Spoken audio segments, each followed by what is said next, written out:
Speaker, I move second reading of Bill 28, an act respecting a voluntary program for the alternate use of agricultural land and the production of ecosystem services on that land. Mr. Barrett has moved second reading of Bill 28, an act respecting a voluntary program for the alternate use of agricultural land and the production of ecosystem services on that land. Pursuant to Standing Order 98, the member has 12 minutes for his presentation.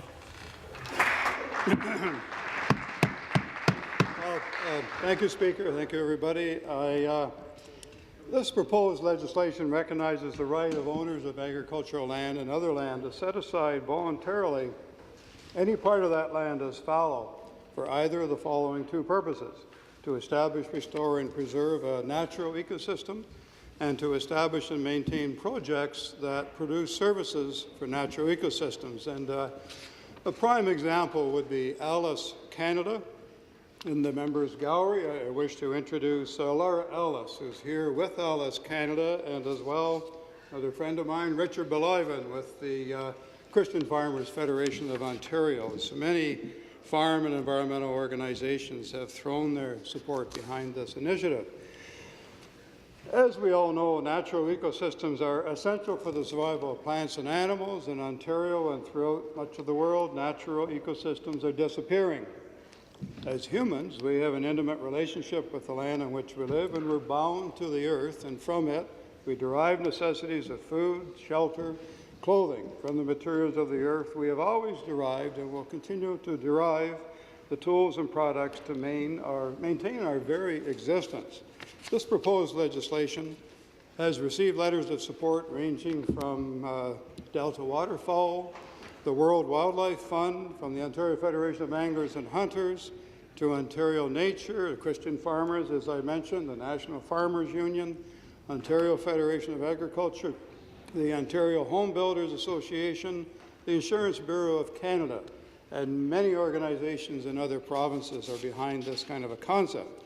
So I certainly wish to say thank you to the MPPs that are present from all parties and who have taken a look at this particular approach to conservation. You know, owners of agricultural land and other property owners can truly contribute to the establishment, the restoration, the preservation of natural ecosystems.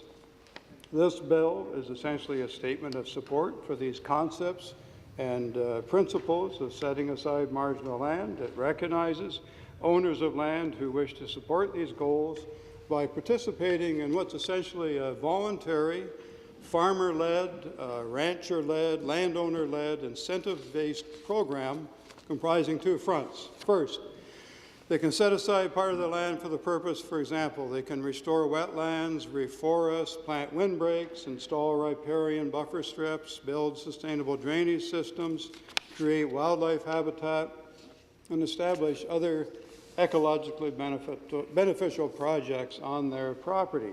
Secondly, they can use their land to establish and maintain projects that produce ecosystem services. Those services that are things that are produced by healthy natural ecosystems on which, again, all living things, whether human, animal, or plant life, rely. On the list, obviously, clean air, clean water, healthy soil, flood mitigation, climate adaptation, phosphorus retention, erosion prevention, carbon dioxide sequestration, and again, wildlife habitat. Speaker, I mentioned so many letters that have come in. I'll quote from a letter from Ontario Nature. Ontario Nature has helped Alice, Canada to grow and expand its programs throughout Ontario since 2009. With the majority of Southern Ontario's land based under private ownership, it's critical to engage farmers as conservation partners on the working landscape. We are very supportive of the ALICE program's approach and vision to create a landscape where conservationists, farmers, and other stakeholders work collaboratively to conserve our soil, water, wildlife, and other natural resources. The private members' bill, if passed by the Ontario Legislature, will help farmers and landowners to set aside marginal land for conservation purposes. Ontario Nature is very supportive of this initiative. So, Speaker, if this proposed legislation becomes law, the Minister of Natural Resources and Forestry has 12 months to develop a provincial framework and action plan that does things such as the following: provide guidelines on how land can be used for these purposes, provide for the government to put out standardized educational materials, promote research, promote the holding of an international symposia, and to encourage fundraising. Now, the minister can amend the provincial framework and action plan to update it as he, in this case, considers advisable. You know, Speaker, I think that's important. Any legislation such as this has to remain flexible. It has to be up to date. We live in obviously rapidly changing times of not only new knowledge, but also new understandings of knowledge, whether that knowledge is new or old. Facts are needed to answer questions and develop new approaches to host environmental issues, again, that range from soil degradation, loss of diversity, phosphorus, loading, changes in climate. Hence the importance of on-the-ground experience, evidence-based research, and the working together of all concerned to accomplish practical, common-sense results. And I maintain government does not have all the answers. To this end, the Ontario Federation of Anglers and Hunters made a proposal in their letter of support, and I quote, "The OFAH would also welcome an opportunity to work with the Ministry of Natural Resources on the development of the Framework and Action Plan, as called in the bill. Our long history of engagement with MNRF, our experience with the NALIS chapter, the experience and insight of our members and staff well position us to make a contribution to this policy. We would certainly have ideas for education materials, research projects, and are very interested and supportive of the concept of symposia on alternative land uses." The OFA sent in a similar letter as well, wanting to help out. So I believe this Ontario legislation can contribute to the underlying principles and objectives of what was the original farmer-driven, duck hunter-driven habitat restoration program, the ALIS program that was first hatched up in rural Manitoba. Got a letter from the World Wildlife Fund. Quote, "Your proposed act promotes a provincial government framework and action plan to help the ALIS and similar programs grow in a collaborative manner with resources for communities and farmers who choose to participate, coming from a mix of government, corporate, and philanthropic sources. We believe this is an important strategy to reverse the decline in wildlife habitat while providing improved water quality, mitigating flood and drought, sequestering carbon, and building climate and community resilience." As the Christian Farmers Federation of Ontario stated in their letter of support and proposal to establish ALIS programs province-wide, and the CFFO believes that ALIS or similar programs are of benefit to most food-growing regions in Ontario. A key initiative of the Provincial Framework and Action Plan would include active expansion of the reach of ALIS or similar programs. CFFO also requests the Minister to invest in beneficial linkages between other provincial initiatives, including the Greenbelt Plan and the Natural Heritage System, as well as best management practices. You know, Speaker, in my view, in a crowded world of 7 billion people, human activity has significantly degraded our surroundings. Increasingly, we need these kinds of measures. I'll dwell for a moment on floods. Quite recently, the Insurance Bureau of Canada wrote to me. They have issued a report calling for urgent action on flood mitigation. A couple of years ago, the Long Point Region Conservation Authority put forward a very similar presentation.